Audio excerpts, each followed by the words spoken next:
mais le juste vivra par sa foi. Habakkuk 4, 4 NIV. 4 L'homme seul n'a pas une âme droite, mais le juste vivra par sa foi. Âme est l'expression de la personnalité. C'est le siège de la volonté, de l'intellect, des pensées et des émotions. Personnalité, caractéristiques individuelles de chaque individu qui les distingue des autres. Devenez membre de la chaîne et AIDEZNOUS à propager la parole de Dieu dans le monde entier. Samedi mars 16 2024. Parlez à Dieu en 5 minutes. Description de la vidéo. Soyez fiers. Affal, être euphorique étant enclin à l'optimisme, une personne en phase euphorique ne pense ni ne mesure ses actions, elle agit simplement à cause de l'impulsion qu'elle ressent à ce moment-là. Insolent, sans vergogne, audacieux, irrespectueux, irrévérencieux. Foi, émouna en hébreu qui signifie rester ferme ou fidélité. La réponse naturelle de l'homme lorsqu'il voit que les circonstances sont contre lui est que son âme. Les émotions prennent le contrôle et il commence à prendre de mauvaises décisions concernant ce qu'il veut.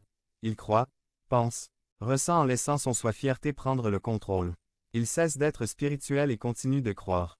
En activant sa foi, en vivant selon les principes auxquels il croit et devient une âme contrôlée par les émotions. Point. Si l'âme n'est pas droite face à des circonstances négatives, nous verrons que cette personne pleine d'âme ne vivra pas dans l'intégrité mais prendra ses décisions comme bon lui semble en fonction de ce qu'elle ressent. Ce sont des gens que l'on voit constamment changer d'avis selon les jours. Dans le Nouveau Testament ils sont décrits comme irrésolus et Jacques dit 2. Jacques 1, 8. Un homme irrésolu est inconstant dans toutes ses voies. L'homme spirituel continue à tout moment à croire en Dieu.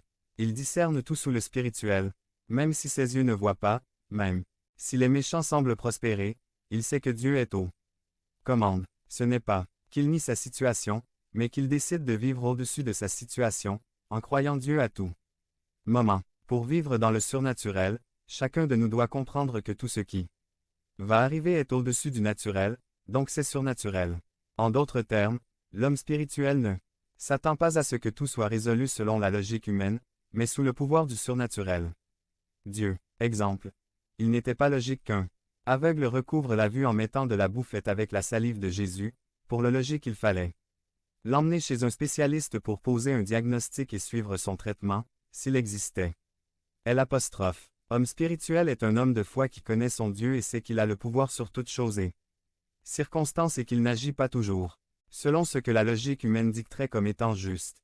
Il prend des pièces de monnaie dans les poissons, il marche sur les eaux, ressuscite les morts, ordonne au soleil de s'arrêter, etc. Il peut arriver des moments où les fondements tremblent avant l'épreuve mais où les justes restent fidèles à ce qu'ils croient. À travers la foi